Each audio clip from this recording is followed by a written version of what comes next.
సామాజిక వర్గాలకు మీరు చేసిన మంచేమిటి, సామాజిక వర్గాలకు మీరు చేసిన న్యాయమేమిటి అని అడిగితే చివరికి కుప్పంలో కూడా బీసీలు అత్యధికంగా ఉన్న ఈ ప్రాంతంలో కూడా కనీసం అక్కడ కూడా బీసీ ఎమ్మెల్యేలు మీరు పెట్టని పరిస్థితి కనిపిస్తా ఉంటే సామాజిక న్యాయం, సామాజిక మంచి మీరు ఎక్కడ చేశారయ్యా అని అడిగితే అది మాట్లాడాడు. పేద ఇంటికి వెళ్దాం, పేద ఇంటికి వెళ్దాం, తలుపు తట్టి ఆ ప్రతి పేద ఇంట్లోనూ అడుగుదాం. 14 ఏళ్ళు సీఎంగా ఉండి మీరు చేసిన మంచి ఏమిటో, ఆ ఇంటికి కనీసం ₹1 అయినా మీరు ఇచ్చారా అని చెప్పి అడుగుదామని చెప్పి చంద్రబాబు నాయుడు గారిని గట్టిగా నిలదీస్తే అది మాట్లాడాడు, అది మాట్లాడాడు. మరి ఏం మాట్లాడతాడంటే పొత్తుల గురించి మాట్లాడతాడు. ఎవరితో మాట్లాడతాడు అనంటే దత్తపుత్రుడితో మాట్లాడతాడు. ఏ విషయం మాట్లాడతాడు అనంటే తలుపులు బిగించుకొని ప్యాకేజీ ఎంత అని ప్యాకేజీ గురించి మాట్లాడతాడు.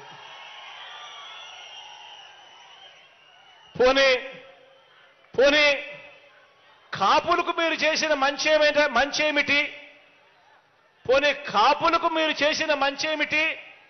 వంగవీటి రంగాను హత్య చేయించింది మీరే కదా, అందుకే మిమ్మల్ని వారంతా వర్గ శత్రువుగా భావిస్తున్నారు కదా అని మనం అడిగితే దానికి కూడా మాట్లాడడు.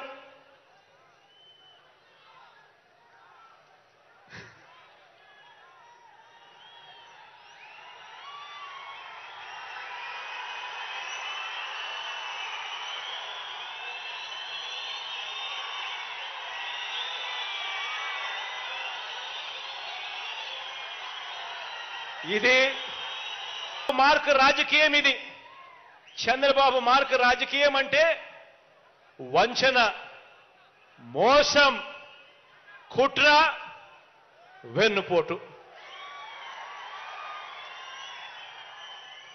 కుప్పం ప్రజలకు కూడా మంచి చేశానని చెప్పే పరిస్థితి లేకపోవటం బాబు మార్కు రాజకీయం అయితే, కుప్పంలో గత ఎన్నికల్లో కుప్పం ప్రజలకు కూడా పలానా మంచి చేశాను అని చెప్పుకోలేకపోవడం బాబు మార్కు రాజకీయం అయితే, కుప్పంలో గత ఎన్నికల్లో బాబు మీద గెలవలేకపోయినా కూడా మీలో ఒకరిని బలహీన వర్గాల ప్రతినిధిగా భరత్ను ఎమ్మెల్సీగా చేసి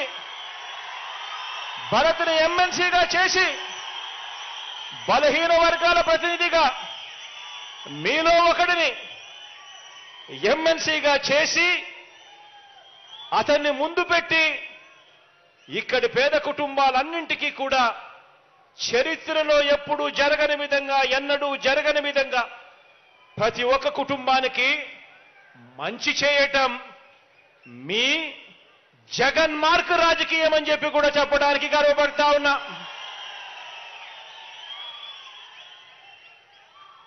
భరత్ను మన బలహీన వర్గాలకు చెందిన నాయకుడిని, మీ వాడిని ప్రతినిధిగా చేసి ఆయన 2019లో గెలవలేకపోయినా కూడా ఎమ్మెల్సీగా చేసి కుప్పానికి ఈ 5 సంవత్సరాలలో ఇంత మంచి చేశాం. ఇదే భరత్ని, మీ వాడిని కుప్పం ఎమ్మెల్యేగా ఎన్నుకోండి, కుప్పం ఎమ్మెల్యేగా ఎన్నుకోండి. నా కేబినెట్ లో మంత్రిగా స్థానం ఇస్తాను, నా గుండెల్లో పెట్టుకుంటాను. తన ద్వారా కుప్పం నియోజకవర్గానికి మరింత అభివృద్ధి, మరింత సంక్షేమం చేయిస్తాను అని చెప్పి కూడా ఈ సందర్భంగా మాటిస్తున్నాను మీ అందరికీ. ఆలోచన చేయమని అడుగుతా ఉన్నాను. మరి ఏ మార్క్ రాజకీయం కావాలి? ప్రతి ఒక్కరిని కూడా ఆలోచన చేయమని కోరుతా ఉన్నాను.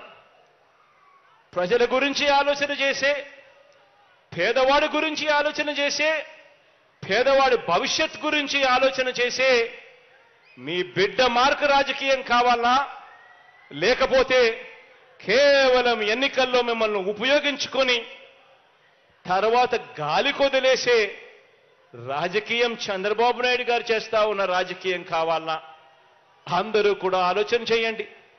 ఇదే పెద్ద మనిషి చంద్రబాబు నాయుడు గారు 14 సంవత్సరాలు ముఖ్యమంత్రి అయి కూడా తాను చేసింది ఏమిటి అంటే ఒక పెద్ద సున్నా కనిపిస్తుంది.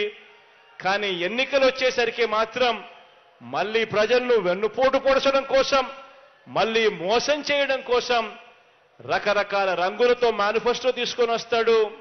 ఆ మేనిఫెస్టోలో ప్రతి ఇంటికి కేజీ బంగారం ఇస్తానంటాడు, ప్రతి ఇంటికి ఒక బెంజ్ కారు కొనిస్తానని చెప్పి కూడా అంటాడు. ఆలోచన చేయమని అడుగుతా ఉన్నాను. 14 సంవత్సరాలు ముఖ్యమంత్రిగా చేసిన ఈ వ్యక్తి ఏ రోజైనా ఏ మంచి కూడా చెయ్యని ఈ వ్యక్తి ప్రతి ఎన్నికలప్పుడు కూడా ఒక రంగురంగుల మేనిఫెస్టో తీసుకొని వచ్చి ఏ రకంగా ప్రజలను వెన్నుపోటు పొడుస్తా ఉన్నాడు. ఇటువంటి వ్యక్తి మాటలను నమ్మగలమా అన్నది ప్రతి ఒక్కరూ కూడా ఆలోచన చేయండి. ఈ 57 నెలల కాలంలో మీ బిడ్డ ప్రభుత్వం చూశారు. ప్రతి ఇంటికి జరిగిన మంచి చూశాడు. పేదవాడి భవిష్యత్ కోసం మీ బిడ్డ పడతా ఉన్న తాపత్రయాన్ని మీరంతా కూడా చూశారు.